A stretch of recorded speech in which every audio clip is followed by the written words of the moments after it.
Pessoal, Sim. eu agora vou pedir licença para vocês que estão aí me assistindo, porque eu vou me alongar um pouco nesse enunciado. Eu quero ler na íntegra, para que fique a história totalmente clara e nada pela metade, a coluna do jornalista Hélio Schwartzman, publicado hoje no jornal A Folha de São Paulo. Estou até com o jornal exatamente aqui, foi disponibilizada essa coluna ontem em versão digital. O texto, cujo título é Por que torço para que Bolsonaro morra, causou uma avalanche de reações nas redes sociais e fora delas. Vamos lá então, gente, eu vou ler aqui o texto para vocês. Por que quero que Bolsonaro morra? Jair Bolsonaro está com Covid-19. Torço para que o quadro se agrave e ele morra. Nada pessoal. Como já escrevi aqui a propósito desse mesmo tema, embora ensinamentos religiosos e éticas deontológicas preconizem que não devemos desejar mal ao próximo, aqueles que abraçam éticas consequencialistas não estão tão amarrados pela moral tradicional. É que, no consequencialismo, ações são valoradas pelos resultados que produzem. O sacrifício de um indivíduo pode ser válido, se dele advier um bem maior. A vida de Bolsonaro, como a de qualquer indivíduo, tem valor e sua perda seria lamentável. Mas como no consequencialismo todas as vidas valem rigorosamente o mesmo, a morte do presidente torna-se filosoficamente defensável, se estivermos seguros de que acarretará um número maior de vidas preservadas. Estamos?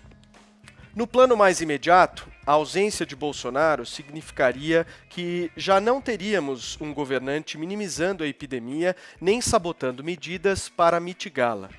Isso salvaria vidas? A crer num estudo de pesquisadores da UFABC, da FGV e da USP, cada fala negacionista do presidente da República se faz seguir de quedas nas taxas de isolamento e de aumentos nos óbitos. Detalhe irônico, são justamente os eleitores do presidente a população mais afetada. Bônus políticos não contabilizáveis em cadáveres incluem o fim, ou ao menos a redução, das tensões institucionais e de tentativas de esvaziamento de políticas ambientais, culturais, científicas e etc. Numa chave um pouco mais especulativa, dá para argumentar que a morte por Covid-19 do mais destacado líder mundial a negar a gravidade da pandemia serviria como um cautionary tale de alcance global. Ficaria muito mais difícil para outros governantes irresponsáveis imitarem seu discurso e atitudes, o que presumivelmente pouparia vidas em todo o planeta. Bolsonaro prestaria na morte o serviço que foi incapaz de ofertar em vida. Zé Maria Trindade, o ministro da Justiça, disse o seguinte no Twitter ontem: princípios básicos do Estado de Direito. 1. Há direitos fundamentais. 2. Não há direitos fundamentais absolutos. 3. As liberdades de expressão e imprensa são direitos fundamentais. 4. Tais direitos são limitados pela lei. Diante disso, segue o ministro: quem defende a democracia deve repudiar o artigo "Por que torço para que Bolsonaro morra?".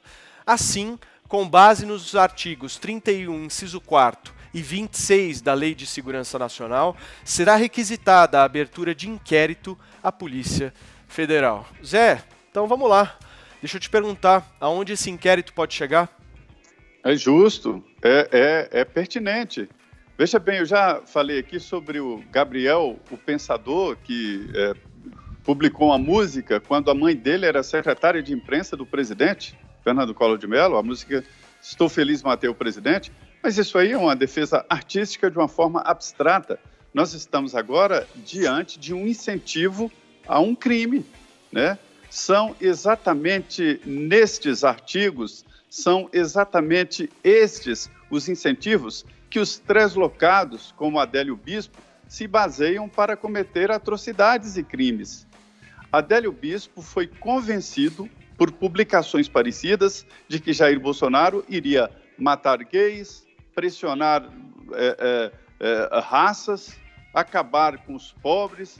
Então, esse tipo de pecha no presidente leva a esses loucos a aderirem a uma missão que, segundo eles, seria de salvar a humanidade, seria de salvar o Brasil.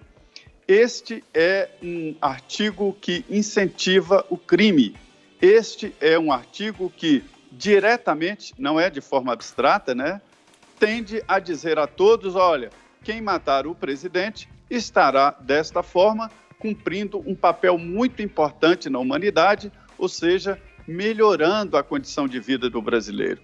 E é assim que deve ser interpretado. Do outro lado, há no Brasil hoje, no mundo, no novo contexto de comunicação, uma história de valorização da polêmica. Se ele queria isso, garantiu porque houve uma grande repercussão política aqui em Brasília e até a participação dele, né, na leitura desse artigo, nesse importante programa aqui da Jovem Pan, Morning Show. Então, isso valeu. Agora, não se pode usar a polêmica como o fim em si mesmo, ou seja, trata-se de uma agressão prevista pela velha LSN, a Lei de Segurança Nacional. É justo? Não é uma acusação, não é uma liberdade de expressão, é um incentivo e uma tentativa de atrair adeptos a esse tipo de crime. É um crime. Nós vivemos no Brasil, Paulo, que não admite nem a pena de morte. Estamos falando de alguém condenado a crimes horríveis. Ele não tem direito, não há a pena de morte. E o Hélio está dizendo a todos, olha, eu estou condenando o presidente à pena de morte. Tudo bem, Zé. Agora eu queria pedir para o Adriles fazer uma análise. Adriles, você acha que é legítimo alguém desejar a morte de um presidente da República, mesmo que seja filosoficamente? Olha, é legítimo do ponto de vista da liberdade de expressão, que pode sobrar, inclusive, como um princípio de figura literária, né? Mas a gente poderia calcular esse princípio de figura literária exatamente aquelas pessoas que criticaram legitimamente o Supremo Tribunal Federal e desejaram a morte, inclusive, de alguns. Eles estão no inquérito das fake news. Esse sujeito, Hélio Schwartzman, estará no inquérito proposto pelo STF ou pelo Judiciário quando deseja firmemente a morte do presidente? Poderia-se dizer, ele estava sendo irônico. Mas a ironia é um jogo meio difuso, né? Você coloca um desejo, uma aspiração de uma pessoa em contraste com a própria verdade, só que esse jogo difuso, para um leitor incauto, como o Adélio Bispo do Rosário, ou como pessoas que têm um ódio profundo do presidente, e a gente percebe isso, sobretudo na esquerda brasileira, e quer depô-lo, ou quer, inclusive, sumir com ele, e que vão nessa onda. Um jornalista, um articulista, um autor, tem que ter essa responsabilidade. Ele está falando a um grande público, ele está reverberando as suas ideias, e as ideias se transformam em ações, e as ações se transformam em potenciais homicídios, como foi o caso do Adélio Bispo do Rosário. Como o Zé bem disse, foi incentivado exatamente por essas teorias estapafúrdias, que Bolsonaro ia matar gays, ia matar mulheres, ia exterminar pobres. É isso que esse homem, esse canalha, esse Hélio Schwartzman, está fazendo no artigo dele, em nome de fama. Agora, eu acho que simboliza mais, Paulo, simboliza mais. Esse consequencialismo, esse utilitarismo, que é uma filosofia do Jeremy Bentham, antiga, que é deturpada no artigo, é colocada exatamente por essa mentalidade, por exemplo, militarista do Bolsonaro. Vamos fazer um cálculo para morrer menos gente. Mas aqui é um princípio de deturpação quase que nazista. Ele pega uma premissa falsa, a fala do Bolsonaro está gerando morte, em pesquisas absolutamente, absurdamente falsas, sem nenhuma base científica. A fala do Bolsonaro que as pessoas têm que viver provoca mais mortes, para desejar a morte de um homem. É o mesmo princípio de um Adolf Hitler, que chega assim, olha, exterminando uma raça inferior, que são os judeus, a humanidade será melhor, porque uma raça só converge melhor entre si. Ou seja, ele pega um falso pressuposto para desejar uma sanha assassina, homicida, contra um homem, em favor de um princípio pseudo-progressista, que é de alimentar o amor ao próximo, o afeto, a preservação de vidas, através de um assassinato. Vou dar um exemplo claro do que é consequencialismo. Você está numa linha de trem. Você pode matar uma pessoa, você pode matar uma família, e se você frear e desviar, você pode matar uma só. Você escolhe matar uma. Isso é certo ou errado? Mas isso é deturpado, exatamente porque não há essa opção. Ele cria uma premissa falsa, mais uma vez, para desejar a morte de um homem. É irônico? Duvido. Isso é real, isso é concreto, isso está na sanha do imaginário coletivo, desse pseudo-progressismo, que de progressista não tem nada. Joel, queria te ouvir um pouco sobre esse artigo. Que pedrada, hein? Uma coisa a gente não pode negar, esse Hélio Schwartzman é corajoso, porque ele sabia o tipo de consequência, ele sabia o tipo de consequência que viria na direção dele. Eu discordo do teor do artigo, ele faz lá toda essa argumentação, eu acredito que o consequencialismo ele não dá conta da nossa ética e da nossa moral, e que se a gente tentasse organizar a sociedade com base no estrito consequencialismo, seria um negócio monstruoso, tá? Então eu discordo da argumentação dele. Eu também acho que ele fez esse artigo pensando nessa discussão maior que o Adrilles trouxe, essa discussão da liberdade de expressão. O Hélio Schwartzman ele é um defensor bastante irrestrito da liberdade de expressão. Não para incitar crimes, mas defender posições. Então ele já disse, ele concorda que a pessoa deve ter liberdade para pedir ditadura, a pessoa deve ter liberdade até, se ela quiser, para defender o racismo ou o antissemitismo, sendo que ele próprio é judeu. Então, eu enxergo esse artigo dele também como um teste prático da liberdade de expressão no Brasil. A gente não tem pessoas sendo investigadas e processadas pelo Supremo justamente por desejar a morte de um ministro do Supremo, então, imagino eu, Hélio Schwartzman se colocou, então eu vou aqui, vamos ver. Vou colocar a morte do presidente da República e vamos ver o que acontece. Vamos ver se é só para um lado, vamos ver se eu também vou ser processado. Vamos um teste, uma provocação prática na defesa aí de se você pode ou não ter essa liberdade de expressão, de desejar a morte dos outros. Agora, veja, o que eu penso sobre tudo isso? Existe um certo véu de sociabilidade e respeitabilidade que tem que vigorar no debate público. Se a gente estiver desejando a morte uns dos outros aqui, a gente degrada isso e perde qualquer capacidade da sociedade de estar funcionando, de estar debatendo com um mínimo de razão, um mínimo de empatia, um mínimo de uma maneira construtiva. Então, um artigo como esse, para mim, ele ajuda nesse processo de deterioração, ele torna... Se você desejou a morte de alguém, você criou aí um fosso intransponível entre você e o outro lado da discussão, você só vai empurrar o Brasil para esse precipício do ódio e da briga sem fim que a gente está vendo vigorar cada vez mais graças às redes sociais. Então, acho que o efeito de um artigo desses no debate público é ruim, sim, a gente está vendo já como é que ele impacta o debate público. Eu discordo do teor do artigo também, mas entendo o caráter também provocativo que ele tem nessa questão da liberdade de expressão. E um último ponto aqui, só para encerrar. Tem muita gente fazendo a caveira aí e tratando o Hélio Schwartzman como um indivíduo terrível, porque, afinal de contas, apenas um monstro deseja a morte de alguém. Ok, vocês podem pensar assim, mas então sejam consistentes. Sabe quem desejou a morte de presidentes da República em mais de uma ocasião? Jair Bolsonaro. Jair Bolsonaro defendia o fuzilamento do Fernando Henrique e, na época do impeachment da Dilma, declarou que ele queria que ela saísse da presidência com um infarte ou com câncer. Então, o que o Hélio Schwartzman está fazendo agora é condenável? Sim, mas não é tão diferente assim, não é nada diferente, na verdade, do que o próprio Jair Bolsonaro já fez, né?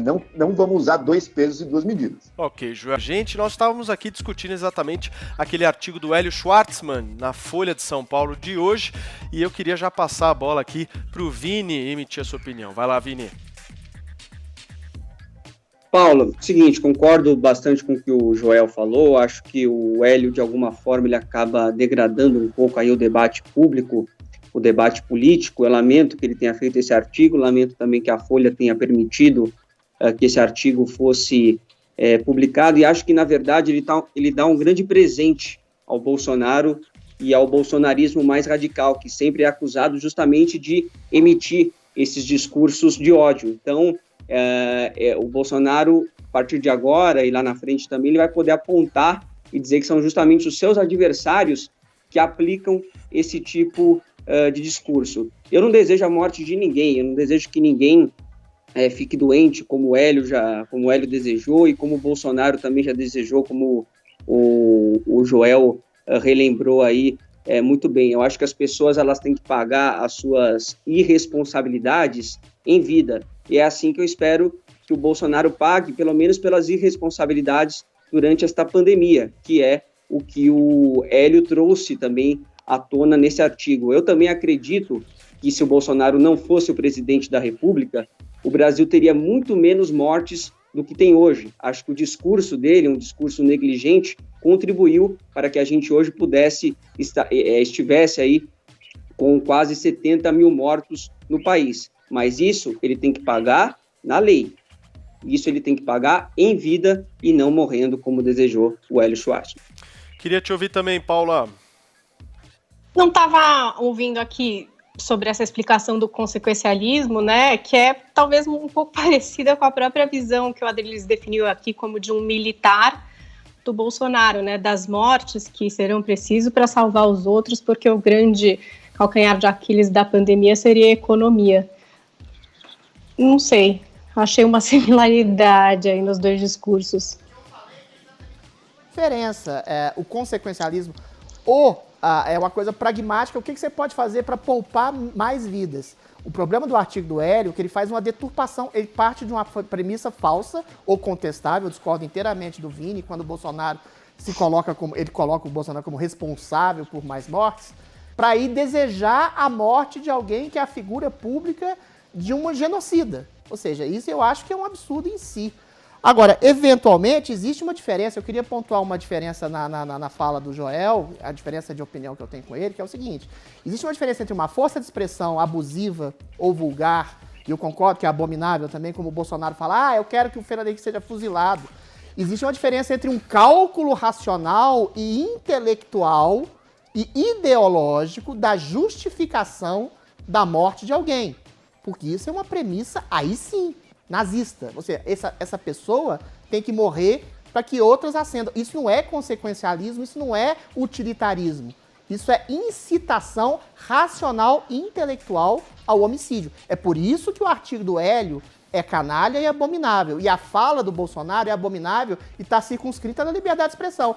Por último, o último ponto. A questão é, quando que o STF vai julgar essa fala abominável como tendo excedido a liberdade de expressão, quando ela coloca expressões abomináveis, como a menina querendo dar um soco no Alexandre, como crime de segurança contra a segurança pública, contra a segurança nacional, quer dizer. Ou seja, há 2 pesos e 2 medidas aí no judiciário brasileiro, aparelhado por um sistema pseudo-progressista e, eu já falei isso, consequencialista, que é muito temerário. A gente está vendo uma ditadura de um modo único de percepção do mundo que é encampada na deturpação do artigo do Hélio Schwartzman. As coisas se unem. É só dar uma leitura maior e mais ampla à realidade que as coisas vão se unir. Adriles, vamos lá, brevemente. Primeiro, o Hélio Schwartzman, ele é alguém que também critica o STF, né? Porque ele é um defensor da liberdade de expressão, justamente, claro, mas ele lê os artigos dele, uma liberdade de expressão bem irrestrita. Ele está justamente provocando esse debate, eu concordo, sou totalmente contra o artigo,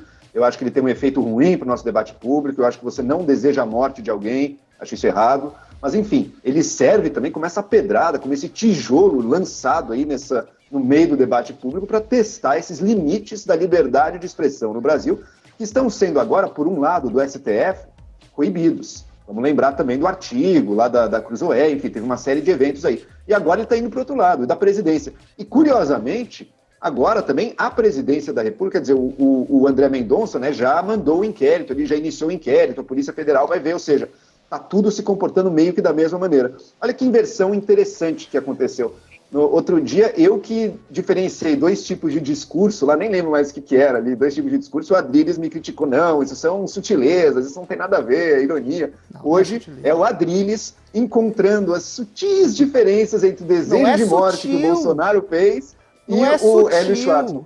Tem um livrinho Ô, Joel, tem um livrinho que você já deve ter lido. Adriles. Ô, Joel, deixa ele concluir, eu te passo a palavra. Vai. Só concluir. Vou falar do consequencialismo brevemente. Esse é um tipo de ética que ele pensa apenas nas consequências dos seus atos. As consequências vão ser boas ou ruins. Não existe uma avaliação de intenções, se você está bem intencionado ou não, isso não importa. Não existe também nenhuma preocupação com qualquer tipo de direito fundamental ou direito humano básico, porque está tudo em jogo. Você pode, para salvar 10 pessoas, você pode matar uma. Você pode pegar um inocente e matar se isso vai salvar 10 pessoas. Eu não preciso dizer que esse tipo de ética, levado ao seu extremo, geraria uma sociedade assim monstruosa, né? Um negócio de pesadelo mesmo. Por isso eu acho que a gente deve rejeitar a ética consequencialista. O raciocínio consequencialista até se aplica em alguns casos específicos, muito bem delimitados. mas como uma ética básica que você traz ao mundo, se você quer aplicar na sociedade, se você for um consequencialista, você será levado aos piores tipos de decisões, de violações dos direitos queria humanos. Falar mais um pouco. Adriles, em 1 minuto, por rapidinho, favor. Menos de 1 minuto. Existe uma diferença realmente cabal e não é sutil entre uma bravata vulgar e homicida e entre uma justificação racional de um crime. Eu dou um exemplo de um livrinho que você deve ter lido, que chama-se Crime e Castigo, em que um rapaz justifica racionalmente a morte e mata uma mulher usurária, uma mulher que explorava outras pessoas, que era cruel. Realmente a vida no hotel dessa mulher fica melhor depois que a morte dela se concretiza pelas mãos dele, assassino, Raskolnikov.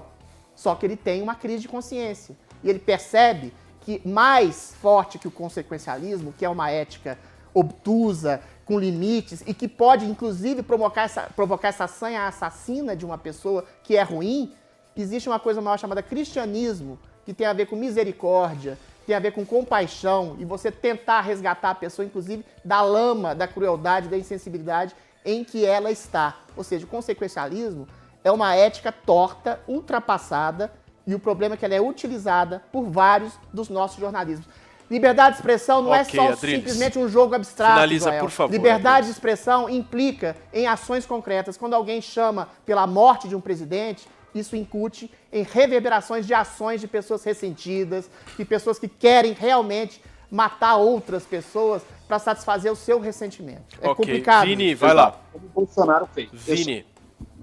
Eu só queria defender, Paulo, aquilo que eu disse sobre o Bolsonaro ter, com seu discurso, contribuído com mais mortes, e que o Adriles acabou discordando. O Bolsonaro, desde o início da pandemia, ele menosprezou o vírus. Ele sempre defendeu que as pessoas levassem a vida na normalidade, que nada fosse feito. Ontem mesmo ele falou que o vírus é como uma chuva, uma hora você pega, enfim. O Bolsonaro trocou o ministro da Saúde 2 vezes. Estamos sem um ministro da Saúde, sem um quadro técnico ali no Ministério da Saúde há quase 2 meses. O Bolsonaro quis vetar o uso de máscaras em locais fechados, em espaços públicos, inclusive acabou vetando agora também em presídios. O Bolsonaro vende um medicamento que não tem comprovação científica. Então, se esse tipo de discurso não contribuiu para que nós estivéssemos nesse lugar que nós estamos hoje, como segundo país com mais número de casos, mais número de mortes, eu não sei o que contribuiu. Eu acho que ele foi muito mal nessa gestão. Agora, não é por isso que você deseja a morte dele. Você tem que desejar é diferente que ele seja de genocida. responsabilizado Só por isso. isso. Só isso que eu queria falar. Ok, gente. Ser irresponsável não é ser genocida. Adriles, ok. Eu só queria. Mas eu não chamei ele de genocida. Não é ser genocida. Ele errou, várias pessoas erraram. Ele não errou, todos erraram em relação a esse vírus. Eu acho que ele poderia é diferente de ser um genocida. É completamente diferente, meu Deus. Olha, se vocês dois puderem e deixarem, a gente queria ouvir pouco o Zé Maria Trindade. Ô Zé, deixa eu te fazer uma pergunta. Você acha que o STF vai tomar alguma medida em relação ao Hélio Schwartzman ou não há a menor chance disso, Zé? Eu acho que não. O Supremo Tribunal Federal está agindo de forma diferente de acordo com cada processo. Acaba, por exemplo, de arquivar ali um pedido contra o general Augusto Heleno, que numa nota dura pregou a desobediência do presidente da República e do governo a decisões do Supremo Tribunal Federal. Ou seja, não quer encarar o general, porque a nota foi muito dura, mas em nome do governo. Mas, por outro lado, mandou prender o jornalista Oswaldo, né? Então, diante aí do poder do Hélio, é capaz do Supremo achar que não se deve aplicar a Lei de Segurança Nacional. Sobre essa história de consequência e de futuro, existe uma... é uma história muito complicada, porque um episódio de uma literatura onde mostra que alguém que comete um crime e é saudado em regiões como um grande herói, uma pessoa corajosa, quando alguém vê essa pessoa cometendo diretamente o crime, não perdoa. Isso porque é diferente. Toda a ideia de que se matar alguém, ele poderia, no futuro, não desempenhar um papel danoso para a sociedade, né? É a história do Exterminador do Futuro, né? É esse o nome do filme? Até me confundir aqui. Mas é isso aí, Exterminador do Futuro. Do futuro, quer dizer, volta lá atrás para matar. Já vi gente do PT falando lá no plenário de que o Adélio veio do futuro para tentar corrigir um passado e errou. Enfim, esse tipo de coisa, isso é discutível, é falado. Mas quando você prega a morte diretamente de alguém, de uma forma objetiva, aí é que está o crime e aí é que está a maldade que ninguém aceita. Tanto é assim que nós não admitimos na Constituição, né, a pena de morte. Muito bem. Zé Maria Trindade, Zé, deixa eu te agradecer aí, primeiro pela participação e segundo pela gentileza de continuar com a gente aqui no segundo bloco. Valeu, Zé, até amanhã. É bom, eu gosto. Obrigado, até amanhã. Valeu.